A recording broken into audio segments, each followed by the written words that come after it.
Good morning, my neighbors. Good morning. Looks like I'm having a little bit of technical difficulties with TradingView as well as my streaming software. So looks like my camera is being a little funky. It's not showing for whatever reason it may be. But yeah, we'll get this. See, oh, there we go. Got it. Got it. There we go. Nice quick fix. So good morning. Good morning, my neighbors. Welcome to Before You Take the Trade Analysis.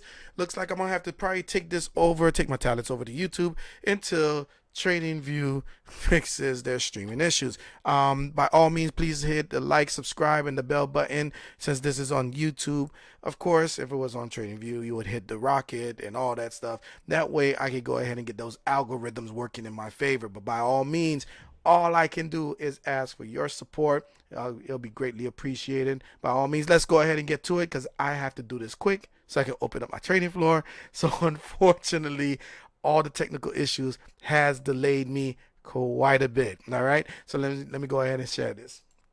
All right. So this is basically the entire indices that I look at. I did say I was going to update silver and I was going to replace it with ES. I've been going back and forth on whether to get rid of natural gas and do it that way or get rid of silver. So it looks like we're just going to go with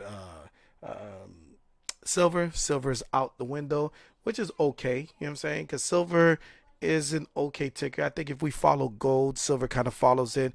And to be honest, if you trade silver and you look at the gold chart and you look at the similarities on it, it's really kind of close. And I tend to like gold over silver. That's just my own personal opinion, but I may go back and forth. Natural gas is a little weak during the spring, so we'll see how that goes. All right, so let's go ahead and get this party started. Actually, you know what? Let me just go ahead and share this. You know what? They should be subscribed anyway, so let's leave that alone. All right, so let's go ahead and get with NQ.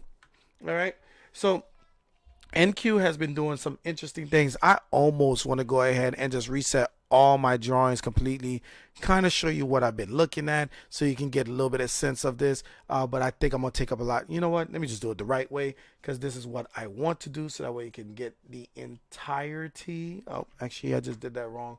I got to do it the other way because I do have some annotations I want to keep. And let's go ahead. Okay. Oh, that's why. And this one too.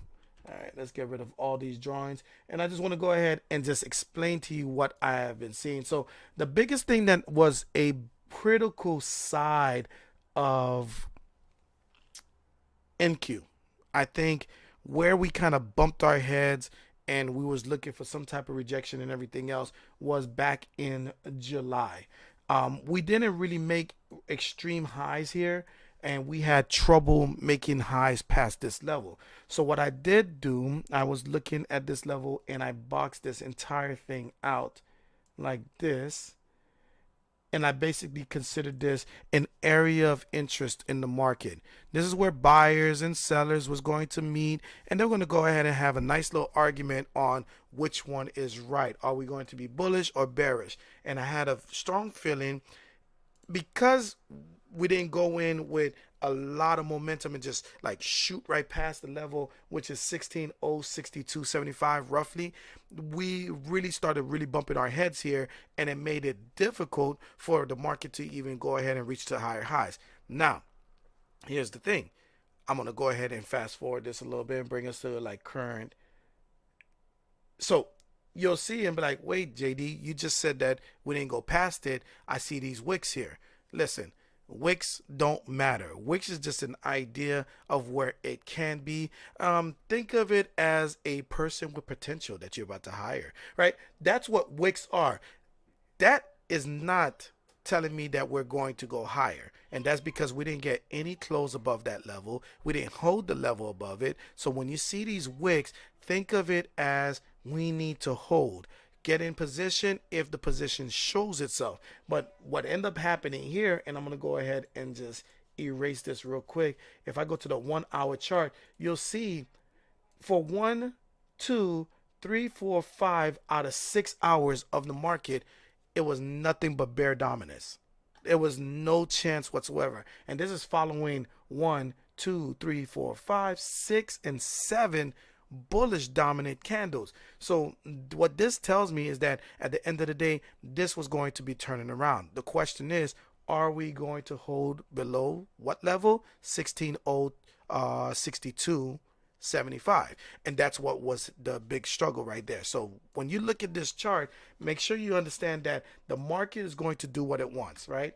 And when we look at this from the daily perspective, you could see we basically consolidated until we try to break out. We could not break out of that level. So whenever you're charting out, this was a close above and followed by a close below. They tried to close it above again. They said no, no, no, no, no, no. I'm just telling you this right now. If you have anything or anyone that tells you no one, two, three, four, five, six times in a row, you might want to take the message that it's not going up there. All right, so that's what happened with NQ, and I'm looking for this to go ahead since we closed below here, and it looks like we try to fill some of this imbalance that was created here back in November 14th. It looks like we're trying to go ahead and probably take out this area. I want to see a break below 15,720 to see this actually try to take out and move on to the level of 15,603. If that doesn't happen, there will be a retest of this block right here. And so far, all we did is gap down, and we have not retested or at least attempted. So I really want to see what the market does with this and see how it closes at the end of the day. All right, so that's NQ. Let's go to CL. All right, we're going to do the same thing. Got some annotations. Don't want to get rid of those. Let's get rid of these drawings. And bye, bye, bye. There we go. All right, so with CL is a little bit different because it is on a downtrend, and I don't think it's going to get back up. This jambalaya rice order block that's sitting right here is the one that's giving us a lot of challenge as far as are we going to go lower. I do want to see that they test $70. That's probably the I don't know. Some people use session profiles. Some people use all types of other indicators. I think when we get around that 70 level, there's going to be a lot of consolidation there. Very similar to how NQ looked when they were trying to break above that level. So if you're going to look to play oil down, look out for that level at $70 because that $70 level is going to be a key level of support for psychological reasons, and plus we can see this was an area of support and resistance all throughout here. So this should give you at least some type of indication that there might be some trouble there. All right, so let's continue. This is gold. Gold was amazing. I love gold.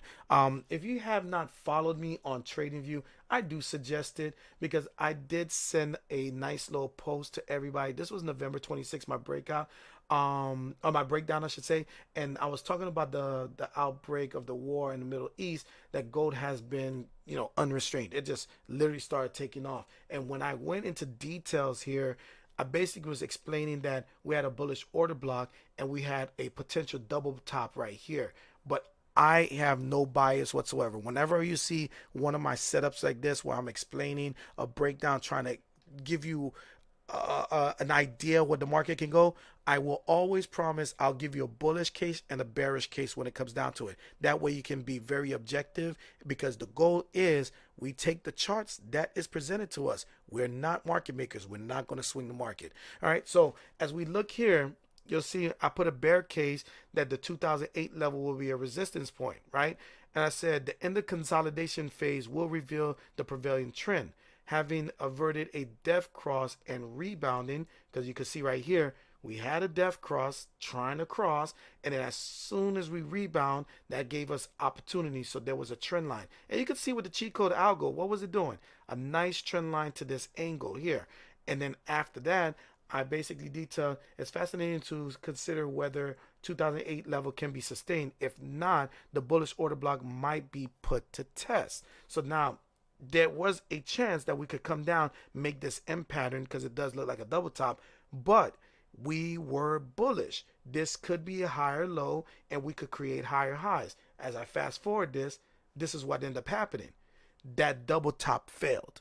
So I was already prepared for that, and that's why you have to have both a bull case and a bear case when you're looking at the market, because it allows for you to have some sense of objectivity, because the goal and the object or our purpose is to make money, irregardless of what our thesis is.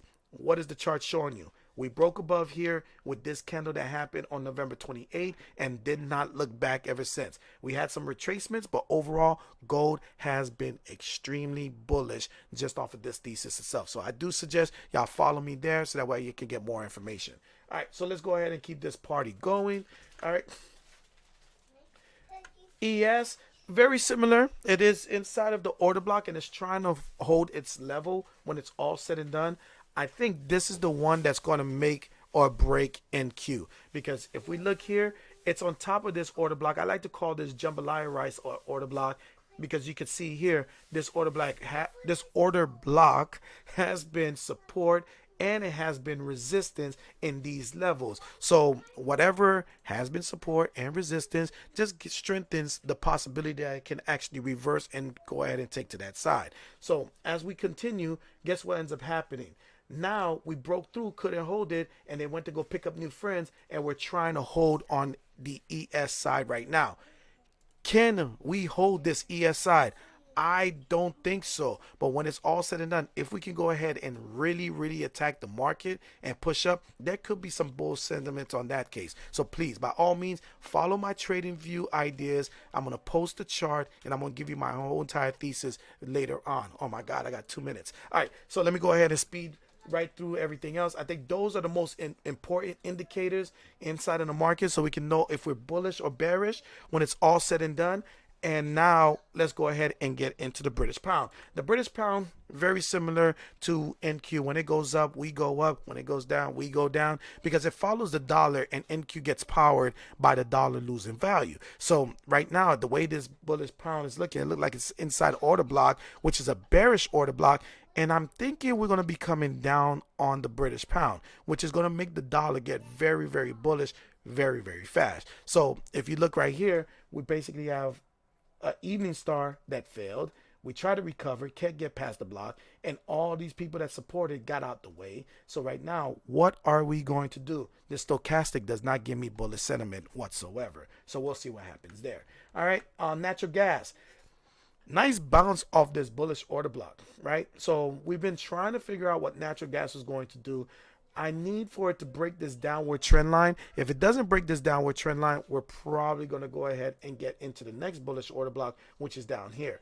Now, the stochastic is oversold already, so it could bounce right off of this order block. So just be very careful. Make sure you get a clean break below here before you try to play this to the downside. The next one we're going to look at is the Russell. The Russell pretty much dictates what is going to happen to the market when it's all said and done in advance. Like, the small caps is losing money, that means they're going to take the money out of small caps and the major caps. So I want you to just keep that in mind. I love charting out the Russell. All right, so the Russell right here, you can see they're trying to find a way to hold this imbalance. They really are. And then you got another imbalance here. So you got two imbalances that's being tested. Depending on how the market dissects any of the news that's coming out today, you're probably going to see the Russell have a little bit of trouble at 1894, which I got this auto fib that's provided by the cheat code right there. All right, and then the last one, the US dollar. Now, if you remember, I broke this whole entire thing down explaining how we was going to fill this gap here. We did that. I was saying that this level will be key. We did that. I said the next level will probably be around the 102 area, because what was previous support will turn into resistance and vice versa. So right here was previous resistance that turned into support, and you can see the dollar is being supported by it. Now, the fun thing is no one supports it past the level of the cheat code's buy signal. Now, I'm sorry. If you cannot break this level, that usually means you're going to go back down. What do I mean? You see, we got a sell signal right here. And when this sell signal actually happened, we pushed down and they tried to break the sell signal and say, we're going bullish. Here comes the buy, right? And it failed. This was the last hurrah right here on November 1st. And what happened November 1st?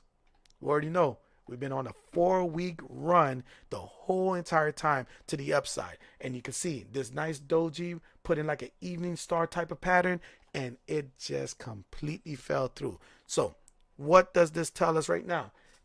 There is a possibility. The stochastic is not giving me a straight indicator that's telling me that it wants to go ahead and continue to the upside. It's actually got a little bit of a bend right here. So with this bend, it's probably putting pressure on the dollar being bullish, because each one of these are trying to have a little bit of strength. Now we got a slight imbalance that's right here.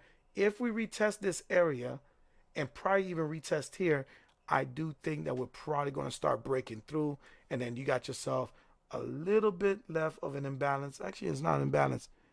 I would say, if anything, this probably be the support. That's probably the target if we break down. So we're going to see what happens. That's pretty much the show right now. I apologize that I can't get into tickers. My trading view folks, I apologize. I have no idea what's going on with them. I already called tech support to try to figure out what's going on over there. But at the end of the day, before you take the trade, it's very good for you to go ahead and do a complete analysis and understand what the market is actually doing, so that way you can be able to take the trade in the most objective manner possible. So let me go ahead, open my trading floor. If you do not have a trading community, by all means, come over. I'm over in the cheat code. Join our Discord. We do free live trading floors. We do free classes on the weekends. And it's a lot of fun when you're trading with people and everybody has the like interest, where your success leads to my own success. And I think we have a very unique, cultivated community as well. Also, by all means, like and subscribe the video. That's how the algorithm lets the the whole entire YouTube sphere know I'm giving really good information. So go ahead and click the like button, click the subscribe button, and if you like videos like this, hit the comments. I always read them. It's not one of those little delays where you put in the comments and no one responds. I will respond to that. Other than that, I appreciate you, and I'll see you tomorrow, hopefully on TradingView at 7 a.m. See ya. Have a great day.